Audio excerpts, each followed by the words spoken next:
رمضانكم مبروك، ينعاد عليكم بالخير والبركة والصحة. شاركت معكم اليوم تبرة رمضانية كاملة: شوربة فريك بالعلوش، سلطة مشوية، سلطة خضراء، لازانيا وبريك بالعظمة. وما نحكي لكمش على البنة، خاصة اللازانيا جيت بنينة ومشخشخة، نودكم ومنشهيكم. بديت بالشوربة، قليت شوية بصل شتوي في زيت زيتونة، وزدت طروف اللحم علوش مقصوصين شويتين، فوحت ملح وفلفل أكحل. من بعد زدت حمص، شوربة فريك، طماطم معجونة، فلفل أحمر وكركم، خلطتهم ومرقت بالماء سخون. دوبا عملت غلوة باهية، زدتها كلافز وثوم مهرس بتبلو كروية، وخليتها تطيب على نار هادية. كيف قريبة تطيب نزيدها شوية كلافز أخرين وشوية ثوم في الآخر يبن. تعديت الصوص بولونياز، قليت بصل شتوي في شوية زيت، زدتو اللحم مفروم وخليته يتقلى مليح. فوحتو، نخليلكم الفحات مكتوبين.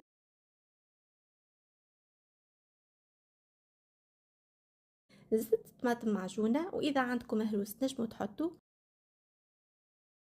حطيت رند وثوم مهرس بدبلو كروية، ومرقت بالماء سخون وخليتها تطيب. بالنسبة لصوص بشاميل، قد الزبدة قد الفارينة، زوز مغارف زبدة عليهم زوز مغارف فارينة. خلطتهم مليح، ومن بعد بديت نضيف تدريجيا في الحليب، ونخلط بالباهي باش ما تكعبرش، ونقعد نزيد في الحليب ونحرك.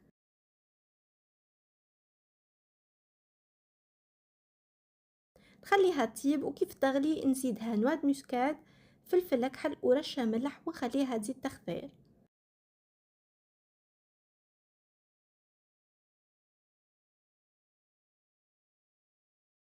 وما شاء الله صوص بولونيز متاعنا حضرت. بالنسبة لبات لازانيا، أنا راني نحطها دقيقة ولا اثنين في ماء يغلي قبل ما نستعملها باش تطيب أسرع. حطيت كوش لولا صوص بولونيز، نجمو تحطو بشاميل من اللول، من بعد تبقى بات، تبقى صوص بولونيز، شوية بشاميل، جبن مرحي، ونكمل بنفس الطريقة.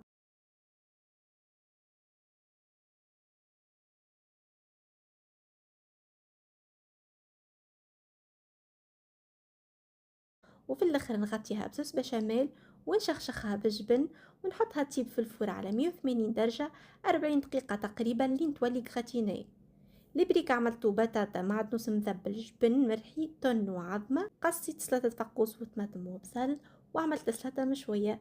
وهكا تكون دبارتنا حضرت، وما شاء الله كل شيء جاي بنين، وهكا اللازانيا جيت مشخشخة على الكيف، نودكم ومشاهيكم. ان شاء الله دبارة تكون عجبتكم، خليولي رايكم وشهية طيبة.